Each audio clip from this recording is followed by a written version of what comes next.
सर्वप्रथम महाकाली सम्यक समृद्ध को त्रिवार वंदन करते हुए तदुपरांत परम पूज्य बोधसत्व बाबा साहब डॉक्टर भीमराव अम्बेडकर जी के प्रति कृतज्ञता का भाव प्रकट करते हुए तदुपरांत श्रद्धावान उपासक श्रद्धावान उपासकाओं और बच्चों आप सभी के प्रति मंगल मैत्री की भावना प्रकट करते हुए आज वर्षावास के पावन पुण्य अवसर पर बाबा साहब द्वारा लिखित भगवान बुद्ध और उनका धर्म के वाचन में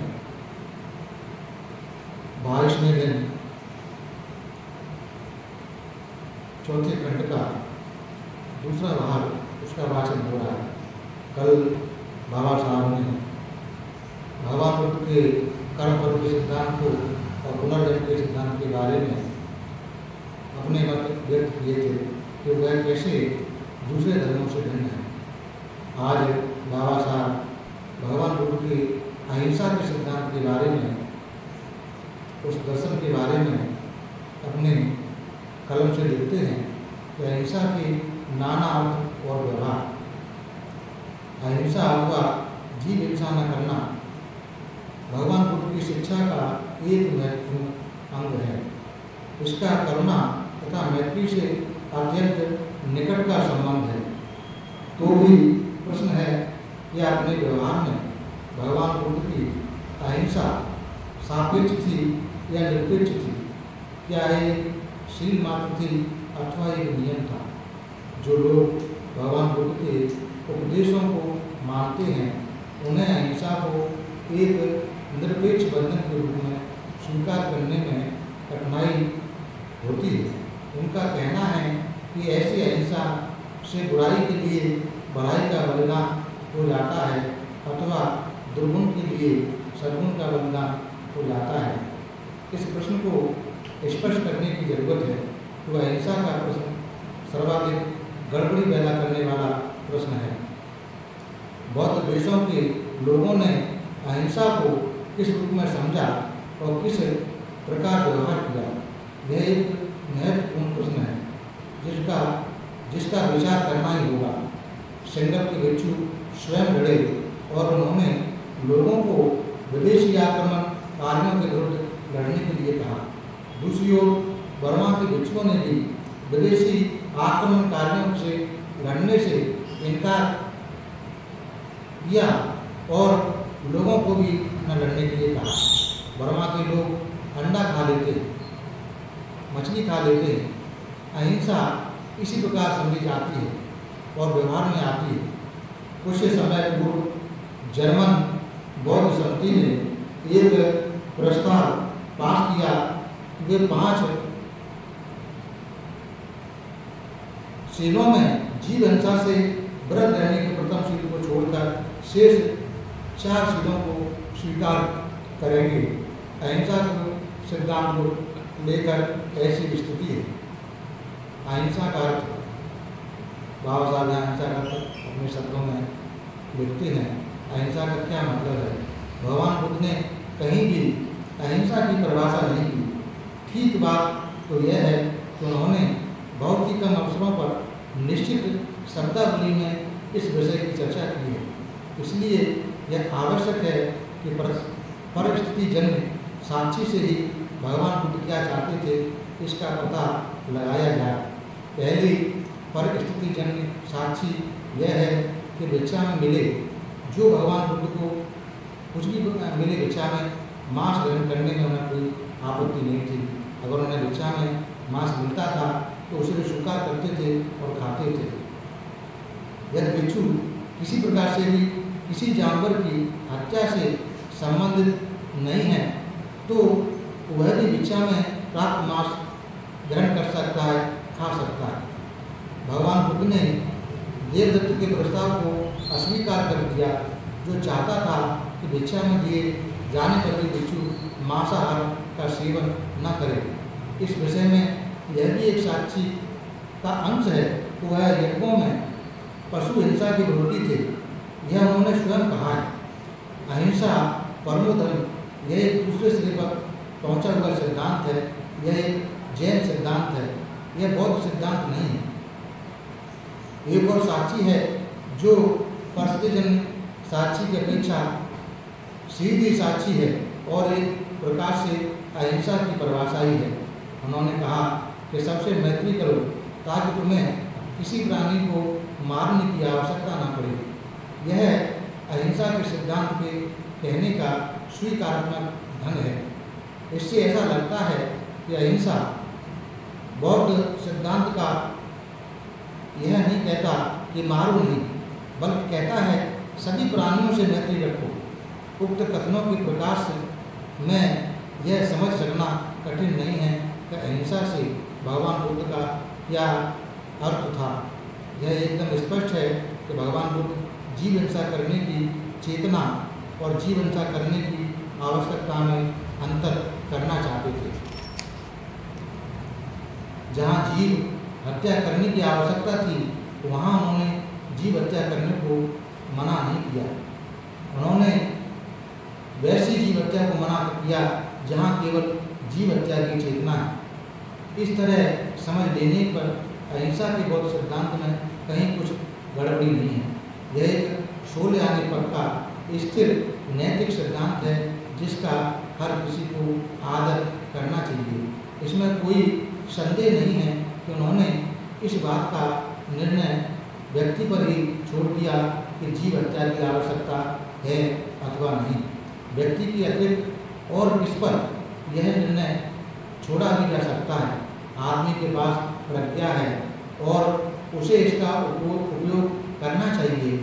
एक नैतिक आदमी पर यह भरोसा किया जा सकता है कि यह सही विभाजक रेखा खींच सकेगा। ब्राह्मणी धर्म में जीव हिंसा करने की चेतना है। जैन धर्म में जीव हिंसा न करने की चेतना है। भगवान बुद्ध का सिद्धांत उनके बीच का एक मध्यम मार्ग में अनुभूत है। इसी प्रकार इसी बात को दूसरे शब्दों में कहा जाए तो भगवान बुद्ध ने शील और विनय नियम में भेद किया। उन्होंने अहिंसा को नियम नहीं बनाया, उन्होंने इसे जीवन का एक पथ माना। इसमें कोई संदेह नहीं है कि ऐसा करके भगवान बुद्ध ने बड़ी ही प्रज्ञा की बात की है। एक शील तुम्हें कार्य करने की स्वतंत्र छोड़ता है, एक नियम तुम्हें स्वतंत्र नहीं छोड़ता। या तुम नियम को तोड़ते हो या नियम तुम्हें तोड़ देता है। यहाँ बाबा साहब ने जो भगवान बुद्ध का सिद्धांत है अहिंसा वाला, उसके बारे में जो भगवान बुद्ध का सही मायने में अहिंसा का सिद्धांत है उस पर प्रकाश डालने का काम किया है। क्योंकि भगवान बुद्ध के समय में जो भी कुछ मिलता था भिक्षा में सब ग्रहण करते थे और उन्होंने प्राणी हिंसा न करने की शिक्षा दी। भगवान बुद्ध का जो शील है वो इस प्रकार है, पानातिपाता वेरमणि शिक्षा पदम समाधियामी। इसमें अहिंसा का क्या अर्थ है इसी शील में समाया हुआ है। ये कैसे कितने शब्दों से बना है? पानातिपाता यानी प्राण अतिपात से विरत रहने की शिक्षा ग्रहण करते हैं। जब उपासक लोग इस शील को ग्रहण करते हैं तो इस प्रकार बोलते हैं, पानातिपाता वेरमणि शिक्षा पदम समाधियामी। हम प्राणी अतिपात से व्रत रहने की शिक्षा ग्रहण करते हैं। यानी प्राणियों की अतिपात से विरत रहने की, उसमें रत नहीं रहेंगे, व्रत रहने की शिक्षा ग्रहण करते हैं। कहने का आशय ये है कि हम बौद्ध हैं तो बौद्ध की परिभाषा ये नहीं है कि हम पानातिपाता वेरमणि का पालन करते हैं। अब हमारे इज्जत पर, हमारे मान सम्मान पर, हमारी जमी जायदाद पर कोई हमला करता है हम कि भाई हम नहीं मारेंगे, कोई हमको मारता जाए, तो ये धर्म का सिद्धांत नहीं है। हमें उसके बदले में उसे उसके साथ उसकी हिंसा का जवाब देना पड़ेगा और बड़ी कट्टरता के साथ देना पड़ेगा। कोई हमको मारने आता है तो अपने को बचाना और बचा के उसके बदले उसके साथ में हमें उसी भाषा में जवाब देना, ये बौद्धों का मतलब सिद्धांत है। उसे समझने की आवश्यकता है। बहुत सारे लोगों का ऐसा मत है, हमारे यहाँ भारत में ऐसा कई जगह ऐसा माना जाता है कि जो लोग बंदी लोग मांस का सेवन करते हैं वो बनते नहीं हैं, बुरे आदमी वो बनते नहीं हैं। मांस का सेवन नहीं करना चाहिए बनते। ये वर्तमान समय की ब्राह्मणी व्यवस्था है। आज भी जो बुद्धिस्ट देश हैं जहाँ अर्हत पैदा हो रहे हैं, अर्हत बन रहे हैं, वहाँ मांस का सेवन सबसे ज़्यादा किया जाता है। जैसे थाईलैंड है, बर्मा है, श्रीलंका है, कंबोडिया, प्योर बुद्धिस्ट कंट्री है। लेकिन उन्होंने भगवान बुद्ध के अहिंसा को सिद्धांत को ठीक प्रकार से समझा है। ऐसे नहीं कि जैसा हमारे भारत में ब्राह्मणी मानसिकता के आधार पर समझा है। पहले ब्राह्मणी मानसिकता थी यज्ञ करने की, बलि कर्म कराने की। जब उनकी बुराई ज़्यादा होने लगी तो उन्होंने उसको बदल कर दिया। अब वो उसको पहले गाय को मरवाते थे, कटवाते थे, खाते थे, अब गाय को माता बना लिया। जब ज़्यादा बुराई हुई तो ये सिद्धांत थोड़ा समझने का है, गंभीरतापूर्वक समझने का है। और भगवान बुद्ध ने इस सिद्धांत के बारे में अपने धर्म में एक आमगंध सूत्र है, एक सिंह सेनापति सूत्र है, बड़े अच्छी तरीके से समझाने का प्रयास किया है। यहाँ बाबा साहब ने उस बात को लंबा करने की दृष्टि में नहीं रखा, लेकिन उन्होंने जो छोटे शब्दों में बता दिया कि भगवान बुद्ध का जो हिंसा का सिद्धांत था वो दूसरे प्रकार का है। हिंसा करने की चेतना और हिंसा की आवश्यकता, दो प्रकार की बातें। एक और समझें उदाहरण से, जैसे कोई जंगली जंतु है, हम पर हमला करता है, तो हम क्या करेंगे? हमें क्या करना चाहिए उस समय? बता, कैसे बचाएंगे? मानना पड़ेगा ना। तो क्या हमारा सिर टूट रहा है? नहीं टूट रहा हमारा सिर। यही तो समझने का है। भगवान बुद्ध किसी भी बात में अतिवादी नहीं थे। अतियों से बचने का मार्ग उन्होंने बताया। जब उन्होंने धर्मचक्र प्रवर्तन किया तब उन्होंने पहले कह दिया कि दो प्रकार की अतियों से व्रत रहकर मैंने मध्यम मार्ग हो जाए। तो उस मध्यम मार्ग की स्थापना में जो भगवान बुद्ध का जो अहिंसा का सिद्धांत है इसी प्रकार का है। जैसे बाबा साहब ने यहाँ व्याख्या करके दी है कि हिंसा की आवश्यकता और हिंसा की चेतना। हमारा मन है किसी को मारने का, हम किसी को मारना चाहते हैं तो वो पाप कर्म है, अकुशल कर्म है। हम किसी को मारना नहीं चाहते, हम मतलब सबसे मैत्री करते हैं, हर प्राणी से मैत्री करते हैं। कहने को उदाहरण के जैसे कि मच्छर हमको काटते हैं तो मच्छर को जानते हुए नहीं मारना चाहिए, लेकिन मच्छर को भगाने के लिए हम उपाय कर सकते हैं। अब उसमें अगर वो मरता है तो हमारी मतलब चेतना नहीं उसको मारने की, अपनी रक्षा करने की हमारी चेतना है। हम अपनी रक्षा करना चाहते हैं, उसको मारना नहीं चाहते। अपनी रक्षा में अगर किसी की हानि होती तो हमारा उसमें कोई दोष नहीं, जानते वो नहीं मार रहे हैं किसी को। मन नहीं बना सकते। हाँ, हमारा मन नहीं किसी प्राणी को मारना। तो ऐसा हमारा मन किसी प्राणी को मारने का नहीं होना चाहिए। अगर ऐसा है तो हम बहुत भगवान बुद्ध के सिद्धांत का पालन करने वाले, हमारा सिर मतलब रक्षा होती है, इसलिए टूटता नहीं है। अगर हम मारने की चेतना रखते हैं तो हमारा सिर टूटता है, पाप कर्म बनता है। इसको समझते हुए हमें ये सिर का पालन मतलब करना चाहिए। और जैसा भिक्षुओं के लिए, जैसा उपासक के लिए, उपासकाओं के लिए, वैसा ही भिक्षु के लिए सेम है। इसमें कोई मतलब ये नियम नहीं है, शील है। नियम स्वतंत्रता नहीं छोड़ता, बंधन में बांध देता है। अब यहाँ बाबा साहब लिखते हैं दूसरे के बारे में, संस्करण में, आत्मा एक शरीर से दूसरे शरीर में जाना। भगवान बुद्ध ने पुनर्जन्म की घोषणा की है, किंतु भगवान बुद्ध ने यह भी कहा है कि संस्करण नहीं है। ऐसे लोगों की कमी नहीं है जो भगवान बुद्ध पर यह दोषारोपण करते हैं कि वे दो परस्पर विरोधी सिद्धांतों की घोषणा करते हैं। आलोचक प्रश्न करते हैं कि बिना संस्करण के पुनर्जन्म हो ही कैसे सकता है। वे कहते हैं कि बिना संस्करण के पुनर्जन्म की क्या बात है, भला क्या कभी यह संभव है? इसमें कहीं कुछ भी विरोध नहीं है। बिना संस्करण के पुनर्जन्म हो सकता है। राजा मिलिंद के प्रश्नों के उत्तर में भदंत नाग सेन ने इसे बहुत अच्छी तरीके से समझा दिया है। बैक्टीरिया नरेश मिलिंद ने स्थिर नाग सेन से प्रश्न किया, क्या भगवान बुद्ध पुनर्जन्म मानते थे? स्थिर नाग सेन का उत्तर था कि हाँ मानते थे। तो क्या इसमें परस्पर विरोध नहीं है। नागसेन बोले, नहीं, कोई विरोध नहीं है। तो क्या बिना आत्मा के पुनर्जन्म संभव है? ईश्वर बोले, हाँ, ऐसा निश्चित से ही हो सकता है। तो राजा मिलिंद बोले, कृपया समझाएं, यह कैसे हो सकता है? राजा बोला, नागसेन, जहाँ संसरण नहीं है वहाँ पुनर्जन्म हो कैसे सकता है? फिर बोलते हैं बंदे नागसेन, कहाँ हो सकता है, लेकिन ये कैसे हो सकता है, मुझे एक उदाहरण देकर समझाएं, यह राजा मिलिंद ने कहा। तब बंदे नागसेन कहते हैं, राजन, यदि एक आदमी एक दीपक से दूसरा दीपक जलाए तो क्या यह कहा जाएगा कि एक का संसरण दूसरी जगह हो गया? कि निश्चित रूप से नहीं कहा जाएगा। राजन, इसी प्रकार संसरण के बिना संसरण के पुनर्जन्म होता है। तब वो बोला राजा कि मुझे एक और उदाहरण दें। तब नागसेन बोलते, महाराज, कि आपको कोई छंद कविता का चरण याद है जो आपके बचपन में अपने आचार्य से सीखा हो? कि हाँ, मुझे याद है। तो क्या यह छंद आपके आचार्य के मुंह में से निकलकर आपके मुंह में आया कि निश्चित रूप से नहीं आया? तो राजन, इसी प्रकार बिना संसरण के पुनर्जन्म होता है।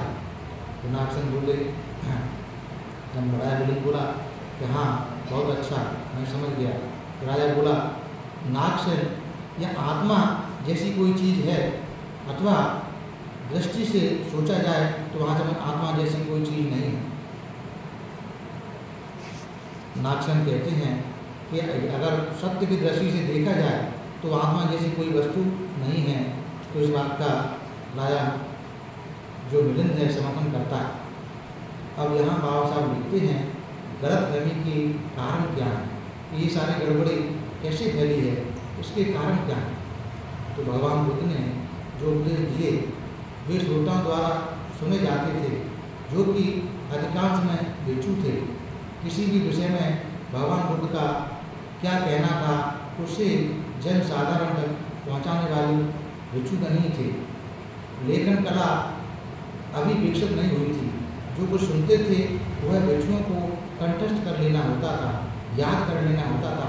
प्रत्येक भिक्षु को जो सुनता था उसे याद करने की चिंता न करता था। लेकिन कुछ भिक्षु थे जिन्होंने कंठस्थ करना अपना काम ही बना लिया था। वे वाहनक कहलाते थे। बौद्ध त्रिपिटक में और उसकी अट्ठकथाएँ समुद्र की तरह विशाल हैं। उन्हें कंठस्थ कर सकना सचमुच ही एक बड़ी असाधारण बात थी। एक से अधिक बार ऐसा हुआ है कि भगवान बुद्ध ने जो कुछ कहा है उसकी रिपोर्ट उन्हें ठीक नहीं मिली।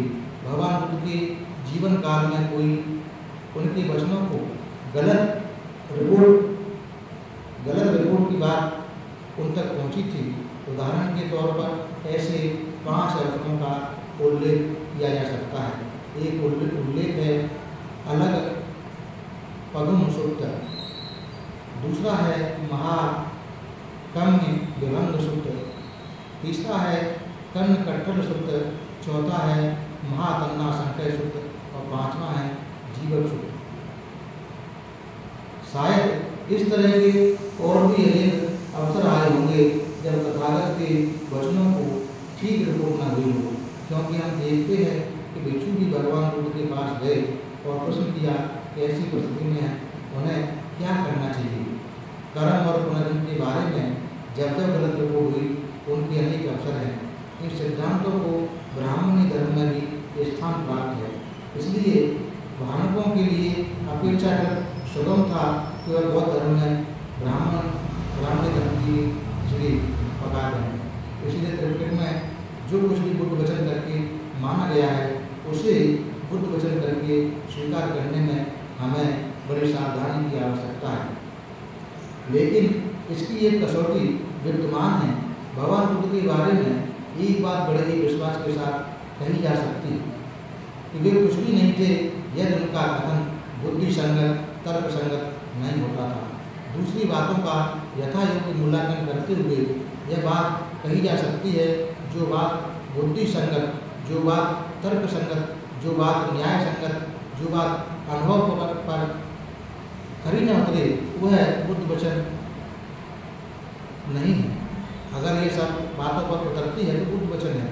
दूसरी बात यह भी है कि भगवान बुद्ध ने कभी बेकार की चर्चा में पढ़ना नहीं चाहा जिसका आदमी के कल्याण से कोई संबंध न हो। इसलिए कोई भी बात जिसका आदमी के कल्याण से कोई संबंध नहीं है, यदि भगवान बुद्ध के से मरी जाती है तो उसे बुद्ध वचन कहकर स्वीकार नहीं किया जा सकता। एक तीसरी कसौटी है, वो यह है कि भगवान बुद्ध ने अब सभी विषयों को दो वर्गों में बांट रखा है। ऐसे विषय जिनके बारे में वे निश्चित थे और ऐसे विषय जिनके बारे में वो निश्चित नहीं थे। जो विषय पहली श्रेणी में आते हैं उनके बारे में उन्होंने अपने विचार निश्चित रूप से और अंतिम रूप से व्यक्त किए। जो विषय दूसरी श्रेणी में आते हैं उनके बारे में उन्होंने अपनी राय व्यक्त कर दी, लेकिन उनके विचार ऐसे हैं जो बदल भी सकते हैं। जिन 3 प्रश्नों के बारे में संदेह है और मतभेद है उनके बारे में यह निश्चय करने से पहले भगवान बुद्ध का निश्चित मत था कि यह आवश्यक है कि हम उन कसौटियों को न भूलें। यहाँ बाबा साहब कहते हैं कि बाबा साहब अपनी कलम से लिखते हैं कि जो गलतफहमी पैदा हुई है, बहुत सारी गलतफहमी पैदा हुई है, उसका कारण एक है कि भगवान बुद्ध के समय में लेखनी नहीं थी। जो भी भिक्षु रहते थे भगवान बुद्ध के वचनों को कंठस्थ करते थे, याद करते थे, याद करके लोगों को धर्म प्रचार करते थे। कंठस्थ करना उनका काम था। जो भगवान बुद्ध के वचनों को याद करते थे वो बहानक कहलाते थे। तो इस प्रकार लेखनी न होने के कारण बहुत सारी जगह, 5 जगह का उदाहरण बाबा साहब ने दिया है कि यहाँ जो भगवान बुद्ध ने कहा उसकी रिपोर्ट उन्हें ठीक प्रकार नहीं मिली, गलत रिपोर्ट मिली। तो हो सकता है कि जो त्रिपिटक आज है हमारे पास मौजूद है वो सारी वाणी भगवान बुद्ध की वाणी न हो, उसमें कुछ वाणी दूसरों ने जोड़ दी हो। ऐसा संदेह बाबा साहब प्रकट करते हैं। क्यों? क्योंकि भगवान बुद्ध के सामने भी ऐसा हुआ, बाद में क्यों नहीं हो सकता? क्योंकि भगवान बुद्ध का जो लेखनी का कार्य हुआ भगवान बुद्ध के काफ़ी समय बाद हुआ। उनके 300-400 साल बाद लेखनी का कार्य शुरू हुआ। तो 300-400 साल तक एक के माध्यम से दूसरे के माध्यम में याद करते रहना एक कठिन काम है। क्यों? कि भगवान बुद्ध का जो त्रिपिटक है समुद्र की तरह विशाल है, ऐसा बाबा साहब कहते हैं। इतने विशाल त्रिपिटक को कंठस्थ करना कोई साधारण काम नहीं है, बड़ा ही कठिन काम है।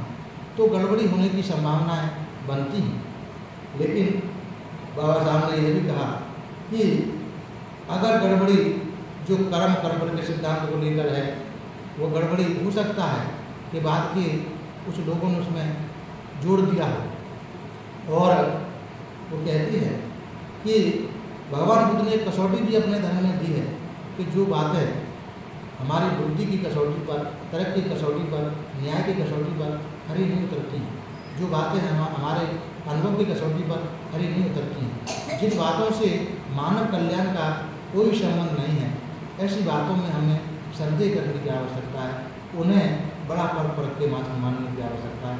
इस प्रकार बाबा साहब ने भगवान बुद्ध की जो त्रिपिटक के बारे में थोड़ा संदेह व्यक्त किया है। ये भी उनकी प्रज्ञा का एक उदाहरण है, क्योंकि भगवान बुद्ध ने भी कहा, बाबा साहब ने कहा कि जो कुछ धर्मशास्त्रों में लिखा है उसको जैसा का जैसा मान लेना अधर्म है, धर्म नहीं हो सकता। बाबा साहब ने व्याख्या करके दी थी भगवान बुद्ध की शिक्षा मानव कल्याण के लिए है। तो जिन बातों में मानव कल्याण समाया हुआ है वो बुद्ध वाणी है, और चाहे वो किसी ने पकड़ लिया हो, हिंदुओं ने अपने में जोड़ लिया हो तो भी बुद्ध वाणी है, इस्लाम वालों ने अपने में जोड़ लिया हो तो भी बुद्ध वाणी है, ईसाई वालों ने अपने में जोड़ लिया हो तो भी बुद्ध वाणी है। जिस वाणी का मानव के कल्याण से संबंध है वो सारी वाणी बुद्ध वाणी है, ऐसा बाबा साहब लिखते हैं। अब ये चौथे खंड का तीसरा भाग बाबा साहब इसमें बौद्ध जीवन मार्ग के बारे में लिखते हैं। शुभ कर्म, अशुभ कर्म तथा पाप, इसके बारे में बाबा साहब लिखते हैं। शुभ कर्म करो, अशुभ कर्म में सहयोग न दो, कोई पाप कर्म न करो, यह जीवन बौद्ध मार्ग है। ये बाबा साहब की अपनी व्याख्या है। कौन सी? सर्व पाप सकरण कुशल सब संपदा सचित परियोजना एक उत्थान सारण। इस प्रकार की व्याख्या बाबा साहब ने शुभ कर्म करो, अशुभ कर्म मत करो, कोई पाप कर्म न करो, यही बौद्ध जीवन मार्ग है। ऐसा उस गाथा का उन्होंने बाबा साहब ने अपने आत्मिक शब्दों में परिभाषा लिखी है। यदि आदमी शुभ कर्म करे तो उसे पुनः पुनः करना चाहिए, उसी में चित्त लगाना चाहिए। शुभ कर्मों का संचय सुखकर होता है। भलाई के लिए के बारे में यह मत सोचो कि मैं इसे प्राप्त न कर सकूंगा। बूंद बूंद पानी करके घड़ा भर जाता है। इसी प्रकार थोड़ा थोड़ा करके बुद्धिमान आदमी बहुत शुभ कर्म जमा कर सकता है। जिस काम को करके आदमी को पछताना न पड़े, जिसके फल को वह आनंदित मन से भोग सके, उस काम को करना अच्छा है। जिस काम को करके आदमी को अनुताप न हो, जिसके फल को प्रफुल्लित मन से भोग सके, उस काम का करना अच्छा है। यदि आदमी कोई शुभ कर्म करे तो उसे वह शुभ कर्म बार बार करना चाहिए, उससे उसमें आनंद होना चाहिए। शुभ कर्म करना आनंददायक होता है। अच्छे आदमी को भी बुरे दिन देखने पड़ जाते हैं जब तक उसे अपने शुभ कर्मों का फल मिलना आरंभ नहीं होता, लेकिन जब उसे अपने शुभ कर्मों का फल मिलना आरंभ होता है तो वह अच्छा आदमी अच्छे दिन देखता है। भलाई के बारे में यह कभी न सोचें कि मैं इसे प्राप्त न कर सकूंगा। जिस प्रकार बूंद बूंद करके पानी का घड़ा बढ़ जाता है, उसी प्रकार थोड़ा थोड़ा करके भी भला आदमी भलाई से भर जाता है। शील सदाचार की सुगंध तगर तथा मल्लिका सबकी सुगंध से बढ़कर है। धूप और चंदन की सुगंध कुछ ही दूर तक जाती है, किंतु शील की सुगंध बहुत दूर तक जाती है। बुराई के बारे में मैं भी यह न सोचें कि यह मुझ तक नहीं पहुँचेगी। जिस प्रकार बूंद बूंद करके पानी का घड़ा भर जाता है, उसी प्रकार थोड़ा थोड़ा करके अशुभ कर्म भी बहुत ज़्यादा हो जाता है। कोई भी ऐसा काम करना अच्छा नहीं है जिसके करने से पछताना हो और चित्त का और जिसका फल आंसू मुख होकर रोते हुए भोगना पड़े। यदि कोई आदमी दुष्ट मन से कुछ बोलता है या कोई काम करता है तो दुख उसके पीछे ऐसे हो लेता है जैसे गाड़ी का पहिया खींचने वाले के पीछे लग जाता है। पाप कर्म न करें, अप्रमाद में न रहें, मिथ्या दृष्टि न रखें, शुभ कर्मों में अप्रमादी न हों, शुभ कर्मों में अप्रमादी हों, बुरे विचारों का दमन करें। जो कोई शुभ कर्म करने में ढील करता है उसका मन पाप में रमण करने लगता है। जिस काम के कर चुकने के बाद पछताना पड़े उसका करना अच्छा नहीं है। जिसका फल आंसू मुख होकर रोकर भोगना पड़े, ऐसा काम करना अच्छा नहीं है।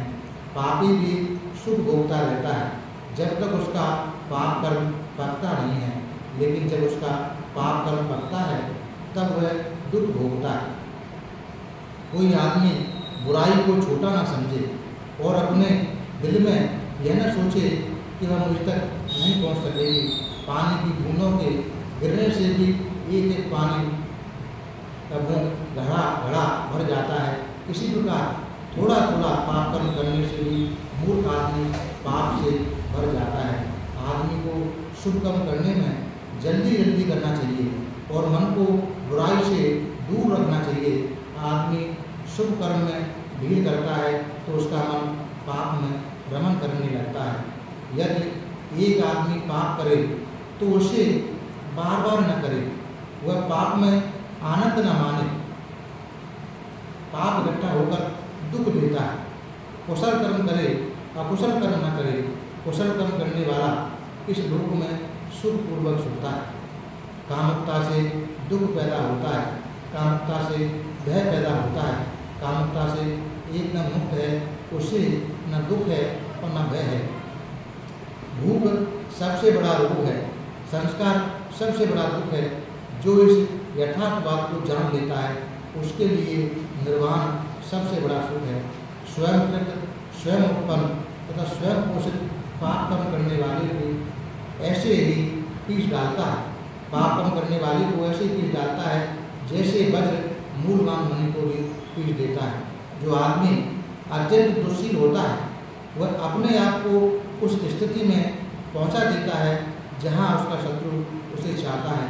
ठीक वैसे ही जैसे आकाश में उस वृक्ष को घेरे रहती है जहां जिस पेड़ पर लग जाती है। अकुशल कर्मों का अहितकर कर्मों का करना आसान है, कुशल कर्मों का तथा हितकर कर्मों का करना कठिन है। ये सारी बातें जो बाबा साहब ने लिखी हैं, भगवान बुद्ध का जो धम्मपद है उसकी गाथाओं का, कुछ गाथाओं को बाबा साहब ने यहाँ हिंदी में अपनी भाषा में अनुवाद करके दिया है। ये 27 गाथाओं का यहाँ उन्होंने उल्लेख किया है। अब बाबा साहब लिखते हैं लोभ और तृष्णा के बारे में। लोभ और तृष्णा के वशीभूत न हो, यही बौद्ध जीवन मार्ग है। धन की वर्षा होने से आदमी की कामना की पूर्ति नहीं होती। बुद्धिमान आदमी जानता है कामना की पूर्ति में अल्प स्वाद है और दुख है। यह दिव्य काम भोगों में भी आनंद नहीं मानता। यह तृष्णा के क्षय में रत रहता है। यह सम्यक संबुद्ध का शावक है। लोक में लोभ से दुख पैदा होता है और लोभ से भय पैदा होता है। जो लोभ से मुक्त है उसके लिए न दुख है न भय है। तृष्णा से दुख पैदा होता है, तृष्णा से भय पैदा होता है। जो तृष्णा से मुक्त है उसके लिए न दुख है न भय है। जो अपने आप को मान के समर्पित कर देता है, जो जीवन के यथार्थ उद्देश्य को भूलकर काम भोगों के पीछे पड़ जाता है, वह बाद में ध्यानी की ओर ईर्षा भरी दृष्टि से देखता है। आदमी किसी भी वस्तु के प्रति आसक्त न हो। वस्तु विशेष की हानि से दुख होता है। जिन्हें न किसी प्रेम है न घृणा है वे बंधन मुक्त है। काम भोग से दुख पैदा होता है, काम भोग से भय पैदा होता है। जो काम भोग से मुक्त है उसे न दुख है न भय है। आसक्ति से दुख पैदा होता है, आसक्ति से भय पैदा होता है। जो आसक्ति से मुक्त है उसे दुख है और न भय है। राग से दुख पैदा होता है, राग से भय पैदा होता है। जो राग से मुक्त है उसे दुख है न भय है। लोभ से दुख पैदा होता है, लोभ से भय पैदा होता है। जो लोभ से मुक्त है उसे न दुख है न भय है। जो शीलवान है, जो प्रज्ञावान है, जो न्यायी है, जो सत्यवादी है तथा जो अपने कर्तव्य को पूरा करता है उससे लोग प्यार करते हैं। जो आदमी चिरकाल के बाद प्रवास से सकुशल लौटता है उसके रिश्तेदार तथा मित्र उसका अभिनंदन करते हैं। इसी प्रकार शुभ कर्म करने वाले के गुण कर्म परलोक में उसका स्वागत करते हैं। यहाँ बाबा साहब ने फिर धम्मपद को का सहारा लेकर लोभ और तृष्णा के बारे में इन गाथाओं का अपने शब्दों में अनुवाद किया है। और ये भी गाथाएँ धम्मपद की हैं। ये बाबा साहब ने क्लेश और दोष के बारे में यहाँ अनुवाद किया है। वह कहते हैं किसी को क्लेश मत दो, किसी से द्वेष मत रखो, यह बौद्ध जीवन मार्ग है। क्या संसार में कोई आदमी इतना निर्दोष है उसे कोई दोष दिया ही नहीं जा सकता जैसे शिक्षित घोड़ा चाबुक की मार्ग के पीछा नहीं रखता। श्रद्धा, शील, वीर, समाधि, धर्म, विजय, सत्य की खोज, विद्या तथा आचरण की पूर्णता तथा स्मृति के इनसे महान दुख का अंत करो। क्षमा सबसे बड़ा तप है, निर्वाण सबसे बड़ा सुख है। ऐसा भगवान बुद्ध कहते हैं। जो दूसरों को आघात पहुँचाए वह प्रवृत्त नहीं है, जो दूसरों को पीड़ा न दे वही श्रमण है। वाणी से बुरा वचन न बोलें, किसी को कष्ट न देना, विनय पूर्वक संयत रहना, यही भगवान बुद्ध की देशना है। न जीव हिंसा करो न कराओ। अपने लिए शुभ चाहने वाला जो है शुभ चाहने वाले प्राणियों को न कष्ट देता है न जान से मारता है, वह सुख प्राप्त करता है। यदि एक टूटे भाजन की तरह तुम निशब्द हो जाओ तो तुमने निर्वाण प्राप्त कर लिया। तुम्हारा क्रोध से कोई संबंध नहीं है। जो निर्दोष और अहानकारक वृत्तियों को कष्ट देता है वह स्वयं कष्ट भोगता है। चाहे वह अलंकृत हो तो भी यदि उसकी चर्या विषय नहीं है, यदि वह शांत है, दांत है, स्थिर चित्त है, ब्रह्मचारी है, दूसरों के छिंदान्वेषण करता नहीं है, वह सचमुच एक श्रवण है, एक ऋचु है। क्या कोई आदमी लज्जा के मारे ही इतना संयत रहता है, उसे कोई कुछ न कह सके, जैसे अच्छा घोड़ा चाबुक की अपेक्षा नहीं रखता। यदि कोई आदमी किसी अहानकारक, शुद्ध और निर्दोष आदमी के विरुद्ध कुछ कहता है तो उसकी बुराई आकर उसी आदमी को पड़ती है। ठीक वैसे ही कि हवा के विरुद्ध व्यक्ति धूप फेंकने वाले के ऊपर आकर गिरती है। यहाँ भी बाबा साहब ने जो भगवान बुद्ध द्वारा लिखे दंपत उन्हीं गाथाओं का कलेश और द्वेष की गाथाएं हैं अपने शब्दों में उसका अर्थ करके दिया है। अगला बाबा साहब उन्हीं गाथाओं का फिर सहारा लेते हैं और क्रोध और शत्रुता के बारे में दंपति की गाथाओं से उनका अपने अर्थों में लिखते हैं। क्रोध न करो, शत्रुता को भूल जाओ, अपने शत्रुओं को भी मैत्री से जीत लो, यही बौद्ध जीवन मार्ग है। क्रोध अग्नि शांत होनी ही चाहिए। जो वही सोचता रहता है उसने मुझे गाली दी, उसने मुझे मेरे साथ बुरा किया, उसने मुझे हरा दिया, उसने मुझे लूट लिया, उसका बैर कभी शांत नहीं होता। जो ऐसे विचार नहीं रखता उसी का बैर शांत हो जाता है। शत्रु की हानि करता है, घृणा करने वाले की, लेकिन अंत में वह किसकी हानि होती है? आदमी को चाहिए कि क्रोध को अक्रोध से जीते, बुराई को भलाई से जीते, लोभी को उदारता से जीते, झूठे को सच्चाई से जीते, सत्य बोले, क्रोध न करे, थोड़ा होने पर भी दे। आदमी को चाहिए कि क्रोध का त्याग कर दे, मान को छोड़ दे, सब बंधनों को तोड़ दे। जो आदमी नाम रूप में आसक्त नहीं है, जो किसी भी चीज़ को मेरी नहीं समझता, उसे कोई कष्ट नहीं है। जो कोई आदमी उत्पन्न क्रोध को उसी प्रकार रोक लेता है जैसे सारथी भ्रांत रथ को, वैसे ही उसी में सच्चा सारथी रहता हूँ। शेष तो रस्सी पकड़ने वाले ही हैं। जैसे बैर पैदा होता है, पराजित आदमी दुखी रहता है, शांत आदमी जय पराजय की चिंता छोड़कर सुखपूर्वक सोता है। काम अग्नि के समान आग नहीं है, घृणा के समान दुर्भाग्य नहीं है, उपादान स्तंभों के समान दुख नहीं है, और निर्वाण से बढ़कर सुख नहीं है। यह क्रोध शत्रुता के बारे में बाबा साहब ने दंपति की गाथाओं का फिर अपने शब्दों में अनुवाद करके यहाँ लिखा है।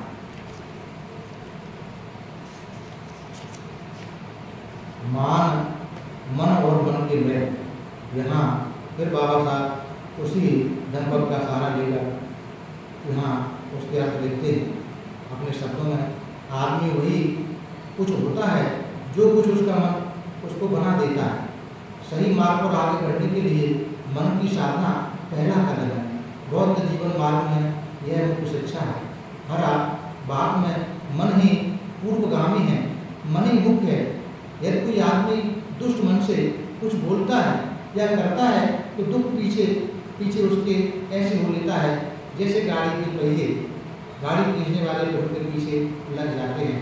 या यदि आदमी स्वच्छ मन से कुछ बोलता है या करता है तो सुख उसके पीछे ऐसे हो लेता है जैसे कभी साथ न छोड़ने वाली छाया आदमी के पीछे रहती है। इस चंचल अस्थिर दुरच्छ दुर्निवार मन को मेधावी आदमी ऐसे ही सीधा करता है जैसे वाहन बनाने वाले वाहन को। जिस प्रकार पानी से बाहर स्तर पर फेंकी हुई मछलियाँ तड़पती हैं, उसी प्रकार मार के बंधन से मुक्त होता हुआ यह मन तड़पता है, जिसे काबू में रखना कठिन है। जो चंचल है, जो हमेशा मौज ही खोजता रहता है, ऐसे मन को काबू में रखना अच्छा है। काबू में रहा तो मन सुख देने वाला होता है। अपने आप को एक द्वीप बनाओ, परिश्रम करो। जब तुम्हारे चित्त मनों का नाश हो जाएगा, तुम निर्देश हो जाओगे, तो तुम दिव्य भूमि को प्राप्त हो जाओगे। जिस प्रकार सुनार छन छन करके थोड़ा करके चांदी के बैल को दूर कर देता है, उसी प्रकार बुद्धिमान आदमी को चाहिए ये छन छन करके थोड़ा थोड़ा करके अपने चित्त के मैल को दूर कर दे। जिस प्रकार लोहे से उत्पन्न हुआ मूर्छा लोहे को ही खा जाता है, उसी प्रकार पापी के अपने कर्म उसे ही दुर्गति कर ले जाते हैं। लेकिन सब मनों से भी बढ़कर मन है, अविद्या, इससे बढ़कर कोई मन नहीं है कि बच्चियों इस मन का त्याग कर निर्मल हो जाओ। जो आदमी कोए की तरह निर्लज है, शरारती है, दुस्साहसी है, दुष्ट है, उसके जीवन के लिए शुक्र है। लेकिन जो आदमी विनम्र है, सदैव पवित्रता की खोज में रहता है, अनासक्त है, शांत है, निर्मल है, बुद्धिमुक्त है, ऐसे आदमी के लिए जीवन सुखद नहीं होता। जो आदमी जीव हिंसा करता है, जो झूठ बोलता है, चोरी करता है, पर स्त्री गमन करता है, जो आदमी शराब आदि नशीली चीज़ें पीता है, वह यही इस संसार में अपनी कब्र अपने आप भोगता है। ये आदमी इस बात को जान ले कि यह संयत की हालत अच्छी नहीं रहती। साधारण रहकर लोभ और पाप कर्म तुम्हें चिरकाल तक, लंबे समय तक दुख में ही डाले रखेंगे। संसार किसी को कुछ देता है तो वह या तो श्रद्धा से देता है या खुशी से देता है। यदि आदमी दूसरे को मिलने वाले पानी या भोजन को देकर जलता है तो उसको न दिल को शांति मिल सकती है न रात को। जिसके मन में ऐसी भावना नहीं रहती, वह जड़ मुख से जाती रही है, वह दिन को भी शांत रहता है और रात को भी शांति से रहता है। रात के समान आग नहीं है, लोभ के समान बाढ़ नहीं है।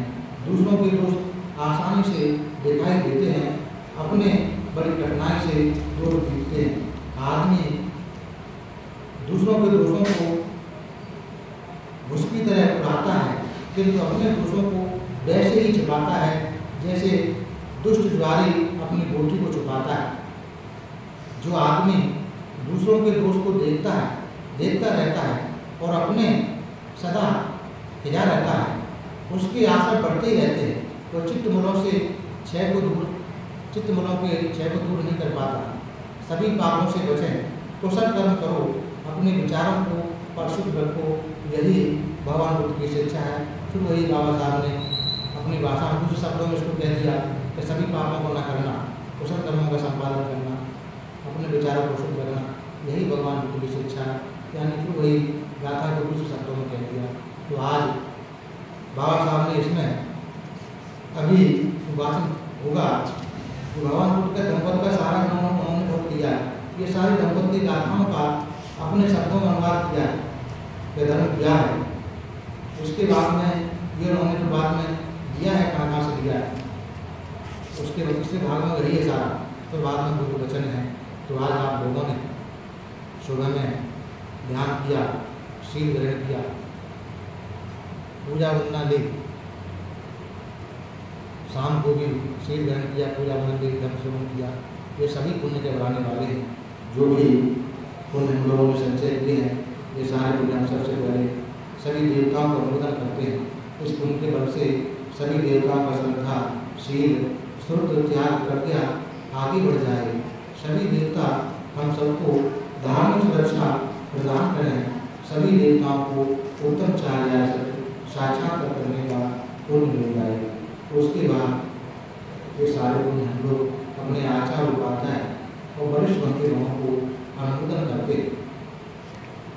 इस पुण्य के बल से वो सभी लोग सुखी हों, सभी का कल्याण सदे, उन सभी लोगों को उत्तम चार्य साक्षात्कार करने का पुण्य मिल जाए। उसके बाद ये सारे हम संसार के सारे प्राणियों को अनुमोदन करते हैं।